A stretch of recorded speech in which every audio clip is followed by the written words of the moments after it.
मयूर जानी सर, अगला सवाल आप ही से है। प्रधानमंत्री नरेंद्र मोदी जिस तरह से हर जगह पब्लिक के बीच में कहीं ना कहीं कुछ झूठी चीजें बोल देते हैं, कुछ झूठे बयान दे देते हैं, उस वजह से पब्लिक भी थोड़ी सी उनसे दूरियां बना रही है। और ये बड़ा सवाल है कि अभी उनकी ही पार्टी में उनकी ही पार्टी उनके खिलाफ है। ऐसा कैसे हो सकता है? जी सर। देखिए, अशोक गहलोत बहुत ही पुराने चावल हैं राजनीति के। जी जी। 50 साल से ऊपर का उनका राजनीति का करियर है और एक ऐसे पॉलिटिशियन है जो अब तक बेदाग रहे हैं। बहुत सारे बार जो मुख्यमंत्री होते हुए भी उन पर सीधा कोई अब तक वो भ्रष्टाचार, वो राजनीति में वही सबसे बड़ा होता है, भ्रष्टाचार का आरोप होता है, वो अब तक उन पर उस तरह से लग नहीं पाया है। तो बड़े सुलझे हुए इंसान है, जो सुलझे हुए पॉलिटिशियन है। तो ये जो उन्होंने अभी कहते कहते बीच में उन्होंने क्या, ये जो पूरा आपने अगर सबने देखा हो, वो जो उन्होंने वक्त जो बाइट दी, उसमें वो बीच में इस सब चीजों को लाके कहे उन्होंने, ना शुरुआत में कहा ना अंत में कहा। तो ये भी एक सोची समझी तरीके से करने वाली बात होती है जो उन्होंने की। अब वो जो कह रहे हैं कि उन्हीं के पार्टी के अंदर एक विद्रोह हो सकता है, हो जाएगा। अब देखिए, संभावना के तौर पर तो इसको देखा जाए तो हो भी सकता है। देखिए, क्योंकि वो जिस तरह से वो जो एक आयरन ग्रिप के साथ पूरी पार्टी और सरकार को जैसे कहते हैं ना पंजे में दबोच के चल रहे हैं, तो बहुत सारे लोग हैं, बहुत सारे लोग हैं जो सफोकेटेड हैं, जो जो ठीक से सांस ले नहीं पा रहे हैं उनकी इस आयरन ग्रिप के चलते। और उसमें उनके बहुत करीबी लोग भी शामिल हैं, जिनको करीबी माना जाता है। हालांकि उनका करीबी कोई है नहीं, जहां तक मेरी समझ है, वो किसी को अपना करीबी नहीं समझते, लेकिन एक दिखाई देने के तौर पर जिनको हम करीबी मानते हैं, जिसमें अमित शाह साहब भी शामिल हैं, है ना, जेपी नड्डा भी है उसमें, राजनाथ सिंह भी हैं, है ना। ये सब लोग भी जो है वो कहीं ना कहीं उनको भी जो है वो सफोकेशन तो वो भी फील कर रहे हैं, वो दिखाई देता है। नितिन गडकरी का भी एग्जाम्पल दे सकते हैं। ये बड़े बड़े नाम कह रहा हूं अभी, जो अभी आज की तारीख में नरेंद्र मोदी साहब के होते हुए भी बड़े नाम माने जा रहे हैं। वरना नरेंद्र भाई का तो जो फितरत है वो ये है कि उनके सिवा किसी का नाम किसको याद भी नहीं होना चाहिए। यहाँ गुजरात में यही सीन है। गुजरात में आपने जिनको बिठाया हुआ है, जो मंत्रिमंडल में है, अब मैं इतने साल से काम कर रहा हूं, मुझे 10 बार जो है सोचना पड़ता है कि ये मंत्रालय कौन देख रहा है, क्योंकि वो सब ऐसे लोग हैं। तो ये उनकी फितरत है कि वो बारी बारी से जो है वो ऐसे ऐसे लोगों को बिठा देते हैं जिनकी अपनी खुद की कोई पहचान ना हो, और जिसकी पहचान होती है उनको फिर अंधेरे में उसको धकेल दिया जाता है। और इनका ये राजनीति करने का तरीका ये जब से हम देख रहे हैं तब से यही है। अब इस ऐसे में ये अशोक गहलोत जी का ये निवेदन कि बहुत विद्रोह उनकी पार्टी में अंदरूनी तौर पर बढ़ रहा है, जैसे भी स्वामी जी, मैं अभी बीच में जुड़ा तो स्वामी जी जो कह रहे थे, जो उन्होंने एग्जाम्पल दिए मध्य प्रदेश के दिए, कुछ उन्होंने हिमाचल के एग्जाम्पल दिए, ये बड़ा जिससे ना प्राइमरी लेवल पर ये किसको होता हुआ देख रहे हैं हम। पर क्या ये बहुत बड़ा रिवोल्ट अभी हो जाएगा, ये चुनाव से पहले हो जाएगा? मुझे अशोक गहलोत जी के उस संभावना वाले निवेदन में मुझे अभी थोड़ा डाउट लग रहा है, क्योंकि अभी भी क्योंकि प्रधानमंत्री हैं, देश की सबसे बड़े पद पर है, मतलब राष्ट्रपति तो सबसे बड़ा पद होता ही होता है, लेकिन एग्जीक्यूटिव बॉडी की अगर बात करें तो जो देश का एडमिनिस्ट्रेशन देखता है तो उस पर वो सबसे बड़े पद पर बैठे हुए हैं। तो वो उनके खिलाफ जब तक चुनाव नहीं आता तब तक कोई रिवोल्ट होना मुझे थोड़ा संभव नहीं लगता है। ये हो सकता है, लेकिन ये कब हो सकता है कि अगर चुनाव के दौरान, चुनाव में टिकट के बंटवारों को लेकर और चुनाव आते आते अगर माहौल, ये जो फैंस पर बैठे हुए बीजेपी के लोग हैं, जो है बिल्कुल वो बात भी सही है कि फैंस पर बहुत सारे लोग बैठे हैं, वो कभी भी जो है वो कूद सकते हैं, लेकिन वो तभी इस चीज को करेंगे जब उनको मन में यकीन हो जाए कि अब ये चुनाव जो है नरेंद्र मोदी साहब बहुमत के साथ जीत नहीं सकते। अगर उनको यकीन हो जाए तब ये होना संभव है, तभी होना पॉसिबल है। अदरवाइज तो ये पॉसिबल अभी दिखता नहीं है, क्योंकि नरेंद्र भाई जो है ना वो एक ऐसे बच्चे की तरह है। हमारे हर एक गली में, हर एक मोहल्ले में एक बच्चा ऐसा होता है जो जब तक खेल चले बैटिंग करना चाहता है, या तो अगर वो बॉलिंग में इंटरेस्ट है, जब तक वो खेल चले वो खुद अकेला बॉलिंग करना चाहता है ना। अगर आउट हो गया तो स्टंप लेके चला जाएगा। अगर उससे बॉल छीन ली गई या उसको कहा कि तुम्हारी बारी खत्म, तो वो बॉल लेके चला जाएगा और उसको फील्डिंग कभी करनी नहीं है। तो ऐसे बच्चे हर गली मोहल्ले में होते हैं। मुझे लगता है कि नरेंद्र भाई कुछ ऐसे ही हैं कि वो सिर्फ बैटिंग ही करना चाहते हैं तो बैटिंग ही करते रहेंगे, और उनको और कुछ नहीं करना है। अगर लगा कि ये फिर तो समय समाप्ति की घोषणा हो गई तो सब कुछ जो है वो इधर उधर करके सब मैसअप करके फिर वो निकल जाएंगे। तो मुझे ये लग रहा है। तो ऐसे में जो लोग फैंस पर बैठे हुए हैं, जो दीवार पर करके बैठे हुए हैं कि कूदें या ना कूदें, वो तब तक उस समय की राह देखेंगे जब तक उनको वो आश्वस्त न हो जाए कि अब इनकी बारी जो है समाप्त होने वाली है। तब वो फिर एक रिवोल्ट हो सकता है। अभी से इसको होते हुए देखना मेरे लिए थोड़ा, अगर मैं अपने हिसाब से कहूं तो मुझे लगता है कि वो अभी संभव नहीं है। बिल्कुल सर, अब देखा ही जाएगा, क्योंकि अभी 2024 के चुनाव भी आने वाले, और जिस तरह से हर चीजें आती रहती हैं, क्या पता मोदी की जगह पे कोई और आ जाए, क्योंकि चीजें बदलने में देर नहीं लगती। और अभी तो ये भी कहा जा रहा है कि राहुल गांधी पे भी निशाना साधते हुए जो बीजेपी कार्यकर्ता वो ये भी कहते रहते हैं कि अब इनके ऊपर दांव खेल रहा है इंडिया, अब ये हारेंगे, क्योंकि इंडिया अब इनके ऊपर, राहुल गांधी के ऊपर दांव खेल रहा है, जो कि पप्पू हैं और कभी राहुल गांधी बन नहीं सकते। तो ऐसी चीजें होती रहती है सोशल मीडिया नहीं नहीं, पे। हमारे हमारे हमारे प्रधानमंत्री जी जो हैं वो लगातार ये साबित कर रहे हैं कि पप्पू कौन है। मैं आपको बता, इसलिए क्योंकि इतना बड़ा झूठ के एक के बाद एक झूठ, एक के बाद एक झूठ, इतना बड़ा बड़ा गोला दाग रहे हैं अपनी जो तोप है झूठ की, कि मतलब अब तो मतलब अब हर चीज, अब हम भी जो है 4PM पे बता रहे हैं, और भी लोग जो इंडिपेंडेंट मीडियम से काम कर रहे हैं वो सब बता रहे हैं कि कितना बड़ा झूठ होता है। यूक्रेन का युद्ध रुकवा दिया, वो विदेश मंत्रालय वाला कह रहा है कि ऐसा, वो भी खुद हंसते हंसते कह रहा है कि ये पॉसिबल नहीं है। अगर कोई ये कह रहा है तो पता नहीं क्यों कह रहा है। ठीक है, फिर वो एम्स वाला मामला चल रहा है, अभी वो सब लोग निकल चुके हैं, उसको झूठ कितना बड़ा झूठ है कि भी दरभंगा तक, तो बोले कहाँ है दरभंगा तक, ये तो बताइए एम्स कहाँ खुला है। ठीक है, फिर ऐसे बहुत सारी चीज, वो नहीं कल हमने बताया था, सबने देखा हुआ, आप सब जानते भी होंगे वो कि वो पश्चिम बंगाल के अपने भारतीय जनता पार्टी के कार्यकर्ताओं को वो उद्बोधित कर रहे थे, संबोधित कर रहे थे। वहां उन्होंने गजब का झूठ बोल दिया। वहां उन्होंने ये कह दिया कि कांग्रेस और विपक्ष ने मणिपुर का विश्वासघात कर दिया, क्योंकि संसद में हम तो चाहते थे चर्चा हो लेकिन उन्होंने की नहीं। अब बताइए, ये कह रहे हैं और बिल्कुल ये तो पोकर फेस कह रहे हैं। मतलब इतना इतना बड़ा शॉर्ट टर्म मेमोरी लॉस अगर आपका है तो ये फिर उसके लिए उपचार जरूरी है। और अगर ये जानबूझ के कर रहे हैं तो फिर आप एक्सपोज हो रहे हैं रोज के रोज, एवरीडे एक्सपोज हो रहे हैं।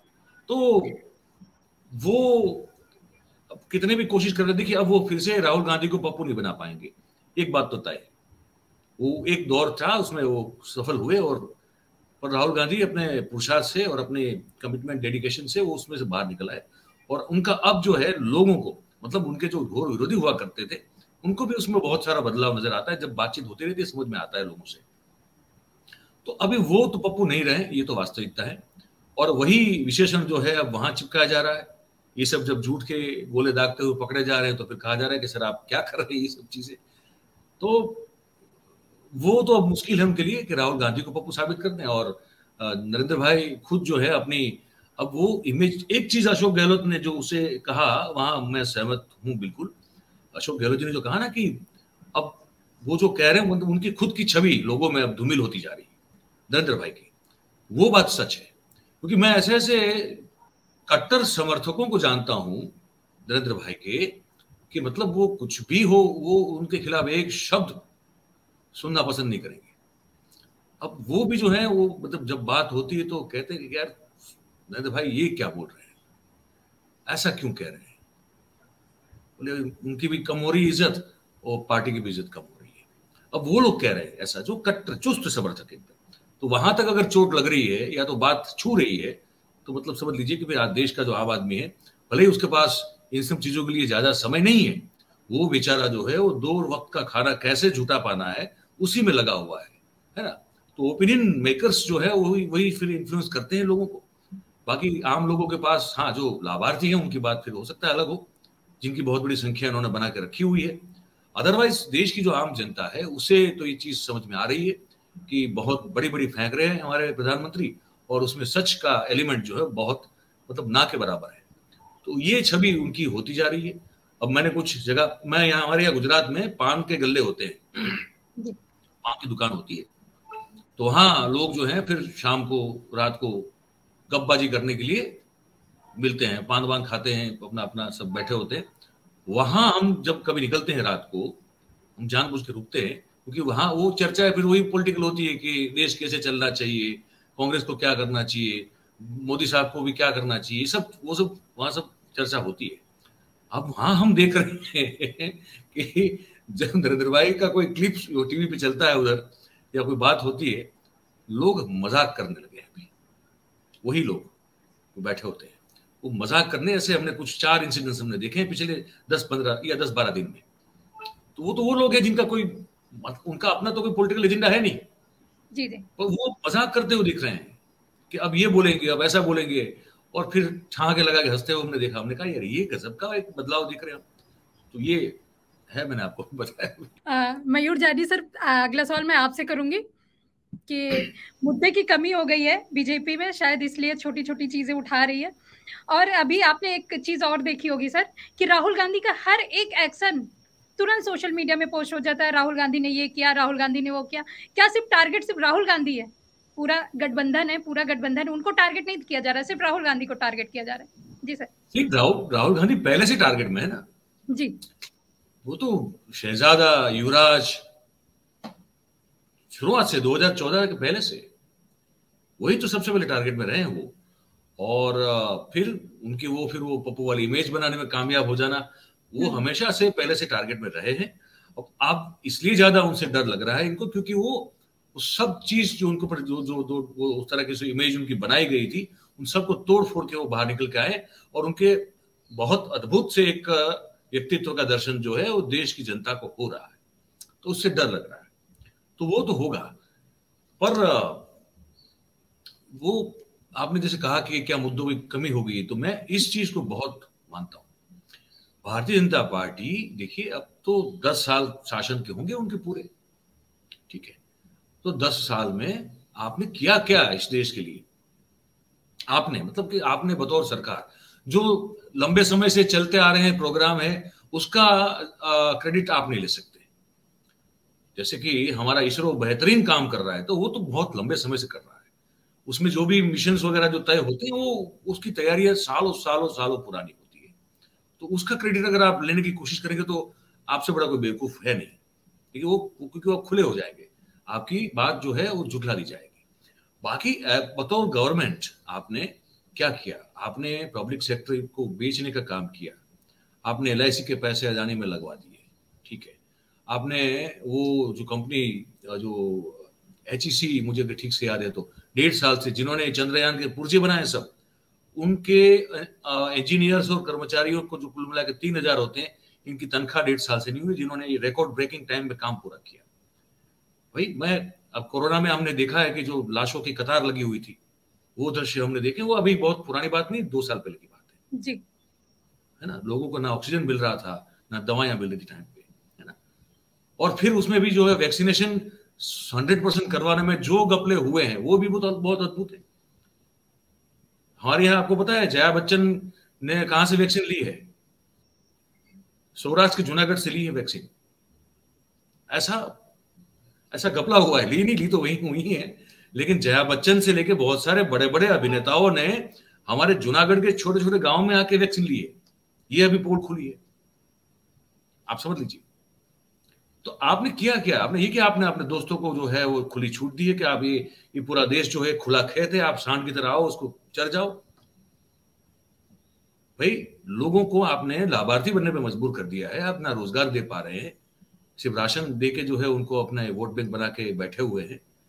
एक राज्य पूरा के पूरा जो है जल रहा है पिछले 3.5 महीनों से, उसको ना वहां पे आप जाते हैं ना कुछ करते हैं, और उसका माहौल बनाते हैं। तो आपके पास मुद्दे हैं नहीं कहने के लिए। आपने जो वादे किए थे, उन वादों पे आप खरे नहीं उतरे, तो उन पर आप बोल नहीं सकते। आप पेट्रोल की कीमत पर नहीं बोल सकते, आप ही की सरकार है। आप गैस के दाम पर नहीं बोल सकते, आप ही की सरकार है ना। आप मनरेगा पर बात नहीं कर सकते, ठीक है, तो किस पर बात करेंगे? आप रोजगार बात वो तो आप दे नहीं पा रहे हैं। आप वो तैयार कर एकदम रेडीमेड करके जो एयरपोर्ट आप अदानी को दे सकते हैं, वो अलग बात है, वो कर पा रहे हैं। लेकिन ये सब नहीं कर पा रहे। तो किस मुद्दों पर जाएंगे आप? राष्ट्रवाद पे जाएंगे तो क्या होगा? अब राष्ट्रवाद, अब किस चीज में राष्ट्रवाद खड़ा करें? वो मट्टी लेके कपाल के लगाने से मतलब कौन सा राष्ट्रवाद होता है? मुझे ये समझ में नहीं आता है। देश के लिए, देश की उन्नति के लिए, देश की प्रगति के लिए, देश के लोगों के भले के लिए अगर कोई काम करता है तो वही तो सबसे सच्चा राष्ट्रवाद है जी। और कौन सा राष्ट्रवाद होता है? ये जो निकल पड़े हैं, ये देखता हूं मैं युवा, ये जो उत्तराखंड में मैंने दृश्य देखे, ये मैंने मेवात में देखे, हम सब ने देखे। 20 साल के भी नहीं है, 15, 16, 17, 18 साल के बच्चे हाथ में लठ और सरिया लेके और त्रिशूल लेके निकल पड़े हैं जय श्री राम करते हुए, कहते हैं कि अखंड भारत चाहिए। पता नहीं अखंड भारत क्या होता है, उनको समझ भी नहीं आता है। ये फौज तैयार की है, ये तो उनका अचीवमेंट है, ये पूरे 9-10 साल का। तो मुद्दे नहीं है इनके पास, तो मुद्दे नहीं है तो अब क्या करना है? तो भटकाना है लोगों को, असल मुद्दे से भटकाना है। कैसे भटकाना है? तो उसके लिए विरोध करना पड़ता है, वो करिए, वो कीजिए। पर उनकी प्रॉब्लम अब ये सबसे बड़ी है, मुझे लगता है कि इस बात को वो बड़ा गंभीरता से ले रहे होंगे क्योंकि अब बहुत सारी पोल खुल रही है। एक समय था, एक दौर था जब तक सोशल मीडिया पे भारतीय जनता पार्टी के आरटी सेल का ही साम्राज्य हो करता था, वही छाए हुए थे।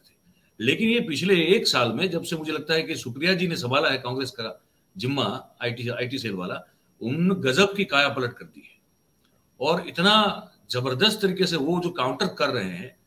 और फिर आम आदमी पार्टी तो बहुत सक्रिय पहले से है ही है, वो लोग तो मास्टर हैं इस पूरे मामले में, और कांग्रेस ने अपने आप को बड़ा रिवैम्प कर दिया।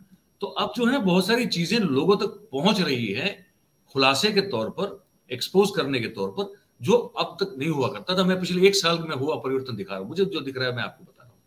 तो इससे बहुत अब इनको ये बड़ा कंसर्न का मामला है कि झूठ पहले तो हम फैलाते तो फैल जाता था, अब उसका काउंटर आ रहा है। अब काउंटर का काउंटर कैसे करें? तो वहां इनको एक बड़ी प्रॉब्लम है। बाकी मुद्दे नहीं है उनके पास, क्योंकि कुछ कर नहीं पाए। तो वही छोटे छोटे मुद्दे हैं, इसको उठाने की कोशिश करेंगे, लोगों को भ्रमित करने की कोशिश करेंगे। जैसे मैंने कहा ना कल, मतलब मैं तो झूठ इतने सालों से देखता आ रहा हूं, सुनता आ रहा हूं मोदी साहब का, लेकिन कल जो उन्होंने इतना पोकर फेस कर रख के कहा कि मणिपुर का द्रोह किया इन लोगों ने, क्योंकि हम तो चाहते थे चर्चा करें लेकिन यही लोग चर्चा नहीं करने दिए। अब इससे तो बड़ा इस ब्रह्मांड का झूठ हो क्या सकता है, ये बताइए। वो बोल दिए कल, और ये उम्मीद करते हैं कि उनके कार्यकर्ता इस चीज को मान ले। हमने कहा कि भाई ये कार्यकर्ता भी तो, भारतीय जनता पार्टी के कार्यकर्ता भी तो इस देश के नागरिक ही तो हैं, और कौन है वो भी तो देख रहे हैं क्या हो रहा है। आप 2 घंटा 13 मिनट का भाषण दिया आपने, महाप्रभु, आपने इतना और थका दिया तो समझिए विपक्ष को थक हार के जो है वो वॉकआउट कर गया। लेकिन वो बीच में उवासी लेते हुए नितिन गडकरी, बेचारे राजनाथ सिंह तो बिल्कुल बगल में बैठे हुए थे, वो तो बेचारे उनको बड़ी नींद आ रही थी, वो दिख रहा था, सो नहीं पा रहे थे। बिरला जी ने तो एक झपकी ले ली थी, वो दिख रहा था। ठीक है, वो पीछे बाजू में गडकरी है, वो भी उबासियां ले रहे, अमित शाह खुद उबासियां, इतने परम चरम भक्त होने के बावजूद भी वो अपने आप को रोक नहीं पाए। पीछे की सीट में एक जो है ट्रेजरी बेंच में, वो एक मंत्री शायद राजकक्षा के थे, वो तो सो ही रहे थे, तो उनके बगल में एक महिला सांसद बैठी थी। उन्होंने इशारा किया ऐसे कोनी लगा के कि कैमरा तुम पे, तुम जाग जाओ। तो आपके भाषण का असर ये है कि आप ही के लोग सो रहे हैं, सुन के सो जा रहे हैं। तो क्या हासिल किया आपने इस भाषण से? अब उनके बेचारे के पास ये ऑप्शन नहीं है कि वॉकआउट कर ले, तो वो कर नहीं पाएंगे, तो उनको सुनना पड़ा। तो कुल मिला के वो जो चाम है ना, और दूसरा एक बात सुनिएगा, मैं सब चीजों को बड़ा नोट करता हूं। स्वामी जी अगर ठीक से सुने, उनकी जबान जो है ना, जीवा, उसमें कहीं कुछ प्रॉब्लम हो रही है।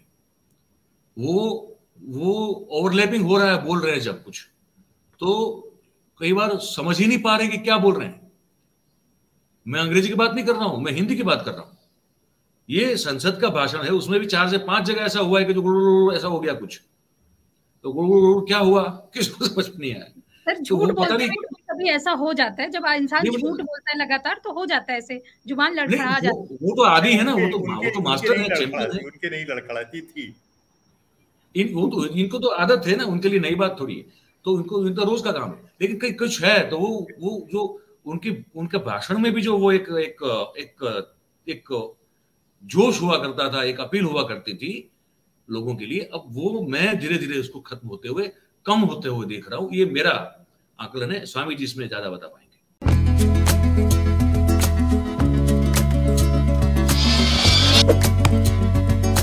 हैं।